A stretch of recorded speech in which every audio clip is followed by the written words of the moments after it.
बिस्मिल्लाहिर्रहमानिर्रहीम। स्टूडेंट्स, उम्मीद करता हूँ आप सब खैरियत से होंगे। पिछली क्लास में हमने देखा कि हमारे पास सी लैंग्वेज में हेडर फाइल्स क्या होती हैं और हमारे पास जो रिज़र्व वर्ड्स होते हैं वो क्या होते हैं। उम्मीद करता हूँ आपको वो चीज़ें क्लियर हो चुकी होंगी। आज हम देखते हैं कि हमारा जो सी लैंग्वेज का जो सी का प्रोग्राम हम लिखते हैं वो उसकी शक्ल क्या होती है, वो किस तरह से लिखा जाता है, किस तरतीब से और किस स्ट्रक्चर में लिखा जाता है। ठीक है, हम देखेंगे आज कि हमारे पास स्ट्रक्चर क्या है सी लैंग्वेज का, सी लैंग्वेज की किसी भी प्रोग्राम को हम कैसे लिख सकते हैं। ठीक है, इसमें हम जो चीज़ें पढ़ेंगे, प्री प्रोसेसर डायरेक्टिव्स होते हैं हमारे पास, वो क्या होंगे, हम मेन फंक्शन देखेंगे, ये चीज़ें आगे चलकर हमें देखने को मिलेंगी। सबसे पहले हमारे पास आते हैं जी preprocessor directives. Preprocessor directives हमारे पास क्या होते हैं? दरअसल हमारे पास प्री प्रोसेसर डायरेक्टिव्स जो होते हैं ये कुछ स्टैंडर्ड लाइब्रेरीज होती हैं हमारे पास, एक रिपॉजिटरी होती है सी प्रोग्राम में। ये क्या करती हैं? ये लाइब्रेरीज जो होती हैं उनका क्या काम होता है? इनके अंदर हमारे पास इंफॉर्मेशन होती है, कुछ फंक्शंस जो हम लोग यूज़ करते हैं प्रोग्राम में। मिसाल के तौर पे मैंने सी का एक प्रोग्राम लिखा, उसमें मैंने एक फ़ंक्शन यूज़ किया। अब उस फंक्शन की इंफॉर्मेशन कि ये फंक्शन कैसे काम करेगा, क्या क्या काम करता है, इसमें क्या कुछ होता है, ठीक है, ये एक मरतबा ये हमारे पास पहले उस लाइब्रेरी में डिफ़ाइन की गई होती है। अच्छा, मिसाल के तौर पे आप ले लें कि एक बच्चा जो स्कूल का स्टूडेंट है वो आता है स्कूल, अपना कार्ड पंच करता है, वो उसके डेटाबेस में चेक करके उसके रिकॉर्ड से मैच होता है। ठीक है, लाइब्रेरी समझ लें, आपका जो डेटाबेस है वहाँ पे रिकॉर्ड चेक होता है। अब कैसे किया? उसने एक कार्ड पंच किया, ठीक है, वो उसकी लाइब्रेरी से मैच होता है, तो उस बच्चे को वो अलाउ कर देते हैं कि आप जाके क्लास में बैठें। लेट से अगर गेट पे उस बच्चे का जो कार्ड है वो उस लाइब्रेरी से हमारे पास मैच नहीं होता तो क्या होगा? और वो स्टूडेंट भी है तो उसे मैनुअली जाके, ठीक है, जाके रिसेप्शन पे अपना डेटा दोबारा से चेक करवाना होगा, उसको एंट्री करवानी होगी और एक पूरा प्रॉपर प्रोसेस जो होगा उसको अपनी डेफिनेशन के लिए, अपने स्कूल के स्टूडेंट होने के लिए वहाँ पे करना पड़ेगा। तो वो एक लंबा प्रोसेस जो होता है उसको फिर डेली बेसिस पे करना पड़ेगा। उससे बचने के लिए क्या किया जाता है कि आपको एक कार्ड दे दिया जाता है, आपने वो कार्ड पंच करना है, उसका डेटाबेस से मैच करना है, तो क्या होगा, आपको ऑटोमेटिकली पता चल जाएगा कि हाँ भाई ये स्टूडेंट जो है स्कूल का है और वो आप इजीली जा सकते हैं। ऐसा ही होता है जब हम अपने सी के प्रोग्राम में कोई फंक्शन यूज़ करना चाहते हैं और हम इस चीज़ से बचना चाहते हैं कि बार बार जहाँ पे वो फंक्शन यूज़ करें हम उसे किसी जगह पे हम लोगों को डिफ़ाइन करना पड़े, बार बार उसका बताना पड़े कि ये क्या काम करेगा, ये क्या चीज़ होती है। तो वो उसकी डेफिनेशन हमारे पास स्टैंडर्ड लाइब्रेरीज़ में जब हमारा एक कंपाइलर बन के आता है तो पहले से मौजूद होती है। तो जो भी हम लोग फंक्शन यूज़ करना चाहते हैं, जिस टाइप का यूज़ करना चाहते हैं, उसके साथ मिलती जुलती लाइब्रेरी, उस लाइब्रेरी जिसमें उसकी इन्फॉर्मेशन हो, उसको हम अपने प्रोग्राम में साथ में ऐड कर लेते हैं। तो वो क्या होता है कि जब हमारा कंपाइलर रन होता है, ठीक है, उससे पहले वो लाइब्रेरीज़ को अपने पास लोड कर लेता है। क्यों लोड करता है? ताकि जो फंक्शन यूज़ हो उनकी इन्फॉर्मेशन पहले से मौजूद हो और कंपाइलेशन के दौरान हमें कोई इशू ना आए, कि ये कंपाइलर को ट्रांसलेशन में ये इशू ना आए कि ये जो फंक्शन इसने यहाँ पे बताया है इसका क्या मकसद है। जब वो रन होने से पहले हमारे पास ये लाइब्रेरीज लोड हो जाएंगी तो पहले से उसके पास इन्फॉर्मेशन होगी कि हाँ ये इन्फॉर्मेशन इस फंक्शन की है, ये इन्फॉर्मेशन इस फंक्शन की है, ये कैसे होगा, ये क्या होगा, वो सब कुछ उसके पास पहले से मौजूद होगी, तो उसको ट्रांसलेशन करने में कोई भी इशू नहीं आएगा। यहाँ तक क्लियर हो गया? अब हम देखते हैं हमारे पास सिंटैक्स क्या होता है। सिंटैक्स हमारे पास क्या होता है कि एक फॉर्मेट होता है, लिखने का तरीका। हम अपने प्रोग्राम को कैसे लिखते हैं, हम अपने स्टेटमेंट जो होती है हमारी, जैसे कोई फंक्शन उठा लिया, जैसे हमने कोई प्री प्रोसेसर डायरेक्टिव जो होता है उसको लिखने का तरीका कैसे होगा, हमारे पास कोई डेटा हम लोग वहाँ पे एंटर कर रहे हैं उसको लिखने का कैसे तरीका होगा, तो वो सब कुछ जैसे आप देखें एक सेंटेंस लिखा हुआ है तो इसको एक प्रॉपर फॉर्मेट और प्रॉपर तरीके से, पहला लफ्ज़ बड़ा, फिर उसके बाद स्पेस, फिर दूसरा, फिर स्पेस, फिर ये और सबको एक प्रॉपर अरेंजमेंट से लिखा गया और एंड पे हमारे पास आपको फुल स्टॉप देखने को मिलेगा, ताकि जिससे हमें पता चले कि यहाँ पे हमारी स्टेटमेंट एंड हो रही है। तो ये इसको लिखने का फॉर्मेट है, एक सेंटेक्स है कि एक प्रॉपर तरीके से सर्टन रूल्स के तहत हम लोग सेंटेंस लिखते हैं। तो सेंटेक्स हमारे पास क्या होता है कि हमें वो फॉर्मेट बताता है कि जिसके तहत हमें अपना सेंटेंस या अपनी स्टेटमेंट लिखनी होती है।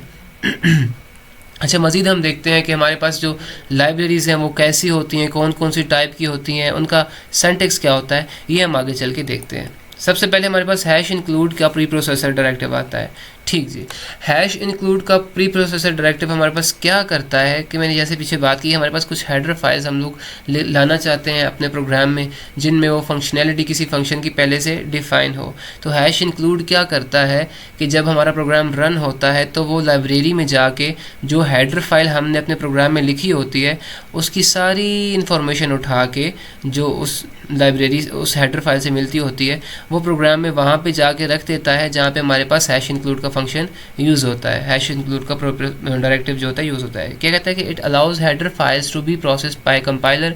ठीक है, कंपाइलर को ये जो हेडर फाइल्स होती हैं वो कंपाइल ट्रांसलेशन करने में मदद करता है, अलाउ करता है। फिर क्या होता है कि जब प्री प्रोसेसर हमारे पास एग्जीक्यूट हो रहे होते हैं, जब वो लोड हो रहे होते हैं, तो ये क्या करता है, it attempts to find a function definition. जो फंक्शन हमने यूज़ किया उसकी डेफिनेशन कहाँ से, इम्प्लीमेंटेशन और डेफिनेशन उसकी ढूंढता है कहाँ से, which exactly match the header you declared earlier. कहाँ पे ढूंढता है, जो आप हैश इंक्लूड के साथ अपना हेडर यूज़ करते हैं। जैसे देखिए मैंने हैश इंक्लूड किया और यहाँ पे मैंने कोई ना कोई एक हेडर फाइल जो है वो ऐड कर दी मैंने। ठीक है, हेडर फाइल ऐड कर ली। अब ये क्या होगा कि हमारे पास जो प्री प्रोसेसर डायरेक्टिव था, ठीक है, हैश इंक्लूड में जाके वो देखेगा कि यहाँ पे इसके नाम से जो इन्फॉर्मेशन है वो कहाँ पे है। वो सारी इन्फॉर्मेशन ला के इस जगह पे जहाँ पे हैश इंक्लूड और ये हेडर लिखा हुआ है इस जगह पे इस पॉइंट पे प्रोग्राम के ला के वो सारी इन्फॉर्मेशन स्टोर कर देगा। तो क्या होगा, जब कंपाइलेशन होगी, हम कोई फंक्शन यूज़ करेंगे तो यहाँ से हमारे पास इन्फॉर्मेशन कंपाइलर के पास आ जाएगी। उसको कोई ऐसा लफ्ज़ मिलता है, जैसे आप कोई रीडिंग कर रहे हो तो आपको मुश्किल लफ्ज़ मिलता है, आप डिक्शनरी चेक करते हैं, तो ये डिक्शनरी है। ठीक है, आपको कोई फंक्शन जब आप वहाँ पे आएगा तो आप वहाँ पे हेडर फाइल में जाके चेक करेंगे प्री प्रोसेसर डायरेक्टिव में कि इसका मतलब क्या है। तो वहाँ पे वो उसकी डेफिनेशन लिखी होगी तो वो बता देगा कि इसका मतलब क्या है, ये फंक्शन कैसे क्या काम करेगा। क्लियर हो गया। What happens is if you include header file, ठीक है, तो क्या करता है कंपाइलर जो होता है हमारे पास प्री प्रोसेसर डायरेक्टिव जिसको हम लोग कहते हैं, वो जो हमारे पास जो हैश इंक्लूड का प्री प्रोसेसर डायरेक्टिव है, क्या करता है, copies the whole content of header file into one place. जो हेडर फाइल हमने यहाँ पे इस्तेमाल की, इसकी जो सारी जो कंटेंट और डेफिनेशन है उसकी, वो यहाँ पे लाके कहाँ पे, हैश इंक्लूड जहाँ पे यूज़ किया हमने, मिसाल के तौर पे अपने प्रोग्राम में हमने यहाँ पे हैश इंक्लूड यूज़ किया, तो जो भी इसकी हेडर फाइल की इन्फॉर्मेशन होगी, ठीक है, वो लाइब्रेरी से मैच करके सारी इन्फॉर्मेशन ला के यहाँ पे इस हैश इंक्लूड के पोर्शन में रख देगा। तो जब हमारा प्रोग्राम रन होगा, कंपाइलेशन होगी, तो कोई फंक्शन आएगा, कोई ऐसा चीज़ें आएंगी देखने को, तो वो उनकी इन्फॉर्मेशन ऑटोमेटिकली यहाँ पे आके ले लेगा। मिसाल के तौर पे हमारे पास एक प्री प्रोसेसर डायरेक्टिव है हैश इंक्लूड का, stdios। ये std हमारे पास स्टैंडर्ड के लिए इस्तेमाल किया जाता है और io क्या आता है, इनपुट आउटपुट होता है। ठीक है, अच्छा, हेडर फाइल्स हमने कल पढ़ी थी लेकिन मैं दोबारा आपकी आसानी के लिए यहाँ पे लिख दिया कि हेडर फाइल क्या होता है। एक फ़ाइल होती है जिसकी एक्सटेंशन .h से होती है। ठीक है, उसको हम .h की एक्सटेंशन से पहचाने जाते हैं कि ये हेडर फाइल है। ठीक है, अगर इसकी एक्सटेंशन ना हो तो हमें ये मालूम नहीं पड़ता कि ये हेडर फाइल है, तो इसके लिए हम लोग .h लगा देते हैं ताकि हमें पता चले कि ये जो हमारे पास लाइब्रेरी में चीज़ यूज़ हो रही है वो हमारे पास हेडर फाइल है। ठीक है, इसमें क्या होता है कि सी फंक्शन डिक्लेरेशन होती हैं, इन्फॉर्मेशन होती है जो सी में हम फंक्शन यूज़ करते हैं उनकी। किस लिए होती है, use to include type definition. हम डेटा टाइप जो इंटीजर डेटा टाइप यूज़ कर रहे हैं, हम मुख्तलिफ़ किस्म की डेटा टाइप्स यूज़ करते हैं, करैक्टर यूज़ कर रहे हैं। ठीक है, उनकी इन्फॉर्मेशन कहाँ मौजूद होगी, वो कोई भी हेडर फाइल जो यूज़ होगी उसमें मौजूद होगी। अच्छा, फंक्शन जो हम लोग यूज़ करते हैं उन फंक्शंस को हम लोग क्या करते हैं, वहाँ पे उनकी इन्फॉर्मेशन पहले से मौजूद होती है, तो हमें बार बार प्रोग्राम में लिखने के दौरान ये चीज़ नहीं डालनी पड़ती। एक ही मरतबा हम हेडर फाइल इंक्लूड करते हैं तो वहाँ से इन्फॉर्मेशन उसकी मिल जाती है। अच्छा, हम देखते हैं हमारे पास कुछ इंपॉर्टेंट हेडर फाइल्स नज़र आएंगी आपको, जैसे ये देख लीजिए सी टाइप एच। ये क्या करेगा, character testing and conversion function है। ये चीज़ें आप मज़ीद आगे पढ़ेंगे। बहरहाल यहाँ पे आपके जहन में होना चाहिए कि हमारे पास हेडर फाइल्स कौन कौन सी है। एक मैथ होती है जो ज़्यादा यूज़ होती है, मैथ .h, किसके लिए, हमारे पास मैथमेटिकल फंक्शंस को परफॉर्म करने के लिए हम लोग math.h की हेडर फाइल यूज़ करते हैं। stdio जैसे मैंने आपको बताया कि इनपुट आउटपुट के लिए हम लोग क्या करते हैं, जब हम लोग कोई इनपुट या आउटपुट शो करवाना चाहें या उसको काम करवाना चाहें तो हम stdio की हेडर फाइल यूज़ करेंगे। अच्छा जी, ये भी कम यूज़ होती है। String dot H, string handling function. String मतलब हमारे पास जो करेक्टर हम लोग शो करवाना चाहते हैं, ठीक है, तो उसके लिए हम लोग स्ट्रिंग डॉट एच की, ठीक है, यूज़ करेंगे। इसी तरह हमें दीगर यहाँ पे हेडर फाइल्स देखने को मिलती हैं जो कि हमारे पास आगे प्रोग्राम में यूज़ होंगी, आप लोग खुद यूज़ करेंगे। हमारे पास प्री प्रोसेसर एक और आता है, हमने हैश पढ़ा, हैश इंक्लूड। अभी हमारे पास एक और किस्म का प्री प्रोसेसर आता है, कौन सा, हैश डिफाइन। अच्छा, हमने पढ़ा कि हैश इंक्लूड जो होता है वो पहले से हमारे प्रोग्राम में वो मौजूद होती हैं उनकी इंफॉर्मेशन, ठीक है, लेकिन बाज़ औक़ात ऐसा होता है कि कुछ हमारे पास इंफॉर्मेशन मौजूद नहीं होती और हम क्या करते हैं कि अपने आप से उसको डिफ़ाइन करना चाहते हैं, उसको ऐड करना चाहते हैं, ताकि हम लोग एक ही मरतबा अपने फंक्शन की या उस किसी भी कांस्टेंट की वैल्यू, कुछ भी हम लोग वैल्यू सेट कर लें, उसको बाद में हम लोग अपने प्रोग्राम में थ्रू आउट यूज़ करें और वो वैल्यू हमें बार बार लिखनी ना पड़े, बस उस नाम से, जिस नाम से हमने वो वैल्यू सेव की हुई है, वो एक ही बार हम लोग अपने प्रोग्राम में उसका नाम डालें और वैल्यू उसकी ऑटोमेटिकली आ जाए। कहते हैं hash defined directive allows the definition of macros with in your source code, ठीक है, जो कुछ हम लोग अपने आप से ऐड करना चाहते हैं, कोई वैल्यूज़ किसी नाम से सेव करना चाहते हैं, उसको अलाउ करता है कैस, कौन, हैश डिफाइन। हमें इससे इजाज़त लेनी पड़ती है, ये अलाउ करता है, हमें इसके साथ उसको डिफ़ाइन कर सकते हैं अपने प्रोग्राम में। किसे डिफ़ाइन कर सकते हैं, जो भी कोई एक ख़ास वैल्यू जो हम चाहते हैं कि हम प्रोग्राम में बार बार यूज़ कर रहे हैं, वो किसी एक नाम से हम लोग यहाँ पे लिखते हैं और उसको बार बार हम लोग यूज़ करने की बजाय, उसको बताने के बजाय कि ये क्या है, उसका सिर्फ नाम ही उठा के डालें तो उसकी वैल्यू ऑटोमेटिकली आ जाए। This macro definition allow constant values to be declared for use throughout your code, कि हमारे पास जो कुछ कॉन्स्टेंट वैल्यूज़ हम लोग फिक्स कर देते हैं, जैसे मैंने यहाँ पे बताया कि कोई ना कोई वैल्यू हम लोग फिक्स कर देते हैं वैल्यूज़ को, तो वो हमारे पास थ्रू आउट द प्रोग्राम क्या करते हैं, हम लोग यूज़ कर सकते हैं उस नाम के साथ, जिस नाम से हम उन कॉन्स्टेंट वैल्यूज़ को यहाँ पे लिखते हैं। Macro definitions are not variables, ठीक है, ये वेरिएबल्स नहीं होते, ठीक है, हम लोग इनमें वैल्यू फिक्स करते हैं। वेरिएबल क्या होता है, हमारे पास जिसमें वैल्यू फिक्स ना हो, जो कि throughout the program value change करता रहे, चेंज कर सकता हो, ठीक है, लेकिन कांस्टेंट जो होता है वो अपनी वैल्यू चेंज नहीं कर सकता, ठीक है।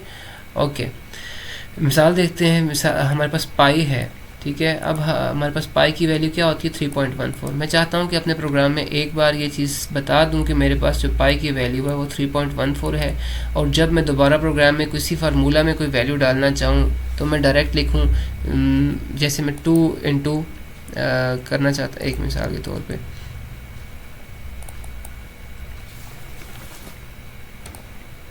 जैसे मैं यहाँ पे लिखता हूँ 2 मल्टीप्लाई पाई मल्टीप्लाई 3। जैसे देखिए हमारे पास 2 है, ठीक है, और इनटू पाई, हमारे पास फार्मूला क्या होता है, 2 पाई आर, ठीक है, आर लेट से हमारे पास इसका रेडियस है। तो अब पाई की वैल्यू जब मैंने पहले से डिफाइन कर दी, तो जब भी मैं अपने इस प्रोग्राम में पाई का लफ्ज़ डालूंगा तो वो ऑटोमेटिकली क्या करेगा हमारे पास, कि वो ये पाई की वैल्यू को 3.14 कंसिडर करेगा, ठीक है, समझ आ।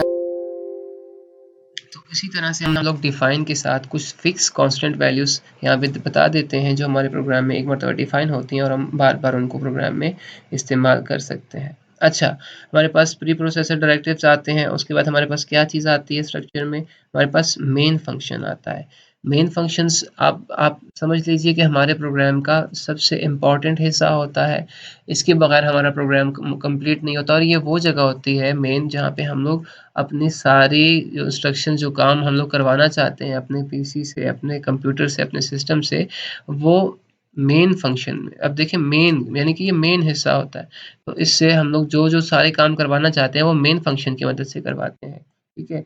ये हमारा इंस्ट्रक्टर होता है, उनको बताता रहता है, ये समझ लीजिए कि ये उनको गाइड करता है, ये उसको जैसे गाड़ी का एक ड्राइवर होता है, इसी तरह से मेन को समझ लीजिए कि एक ड्राइवर है, और ये सारे काम जो हमारी मशीन से होते हैं वो करवाता है। A main is a predefined keyword और फंक्शन, ठीक है। प्री डिफाइंड कीवर्ड हम लोगों ने पढ़ा था, कीवर्ड और रिजर्व वर्ड्स हमने पढ़े थे। मेन भी हमारे पास एक प्री डिफाइंड कीवर्ड होता है, ये पहले से हमारे पास, जो हमारे पास सी लैंग्वेज है उसमें आपको ये डिफाइन किया हुआ होता है, ठीक है। क्या करता है ये, it is the first function of every C program that is responsible for what, for starting the execution and termination of the program. ठीक है, यहाँ से हमारा प्रोग्राम जहाँ पे मेन शुरू होता है ना, ऑटोमेटिकली वहाँ से हमारे प्रोग्राम की एग्जीक्यूशन शुरू होती है। प्रोग्राम हमारा ट्रांसलेट होके वहाँ से ही एग्जीक्यूट होता है। वहाँ पे हमारे पास इंस्ट्रक्शन बताई गई होती हैं कि इस प्रोग्राम जो हमने प्रोग्राम लिखा इसने क्या करना है, वो सब कहाँ पे हमारे पास मौजूद होगा, इस मेन फंक्शन की बॉडी में, और वो हम लोग आपका कोडर या प्रोग्रामर खुद देखता है। ठीक है, in other words a main function is an entry point of the programming code to start its execution. यानी कि ये हमारे पास समझ लीजिए कि एक स्विच है, एक चाबी लगा के हम लोग यहाँ से स्टार्ट कर देते हैं अपनी एग्जीक्यूशन के प्रोग्राम की। यहाँ से हमारी जो प्रोग्राम होता है उसकी एग्जीक्यूशन स्टार्ट हो जाती है। और main function is must in a program because all instructions are written in it. मैंने जैसे कहा कि हम लोग जो भी प्रोग्राम से काम करवाना चाहते हैं वो सारा हम कहाँ लिखते हैं, मेन के फंक्शन में। और ये हमारे पास मेन जो होता है आपको इंटीजर डेटा टाइप के साथ मिलता है। ये मज़ीद हम चीज़ें आगे देखेंगे। अब हम आपको स्ट्रक्चर ऑफ सी प्रोग्राम दिखाते हैं। अब ये बेसिक स्ट्रक्चर ऐसे होता है। सबसे पहले हमने कहा कि हेडर फाइल्स और हैश इंक्लूड की लाइब्रेरीज होती हैं। हैश डिफाइन की लाइब्रेरीज अगर आपको चाहिए तो आप डाल सकते हैं। आपको जो जो हैश इंक्लूड में हेडर फाइल्स की लाइब्रेरी वगैरह चाहिए आप अपनी मर्जी से डाल सकते हैं। जो काम आप मज़ीद अपनी इस प्रोग्राम में करना चाहते होंगे उसके हिसाब से आप यहाँ पे हेडर फाइल डाल सकते हैं। हैश इंक्लूड, अच्छा हमारे पास प्री प्रोसेसर डायरेक्टिव आ गया। उसके बाद हमने कहा हमारे पास मेन आता है। ये हमारे पास मेन फंक्शन आता है, यहाँ से एग्जीक्यूशन स्टार्ट होती है। ये मेन की बॉडी होती है, यानी कि हम इसको इसकी बाउंड्रीज बता देते हैं। यहाँ से स्टार्ट हो रही है, ये करली ब्रैकेट से स्टार्ट हो रही है और ये इस करली ब्रैकेट पे बंद होने पे मतलब पता चलता है कि यहाँ पे ख़त्म हो रही है। इसमें हमारे पास नंबर ऑफ स्टेटमेंट्स होती हैं। हम इस पे वेरिएबल लिखते हैं, हम इस पे कांस्टेंट लिखते हैं, हम इसमें डिफरेंट फंक्शंस वगैरह बताते हैं। जो मुख्तलिफ चीज़ें होती हैं हम यहाँ पे उसमें बता देते हैं। और जो जो ही हमारा जो पॉइंटर है, जो हमारा कंट्रोल है वो इंट मेन पे आता है, उसके बाद फ़ौरन से स्टार्ट होके एग्जीक्यूशन इनकी चलना शुरू हो जाती है। जो जो काम होता है वो करना शुरू कर देता है। तो ये था हमारा स्ट्रक्चर ऑफ सी प्रोग्राम। उम्मीद करता हूँ आज का लेक्चर आपको समझ बखूबी आया होगा। अपना ख्याल रखिएगा। अल्लाह हाफिज़।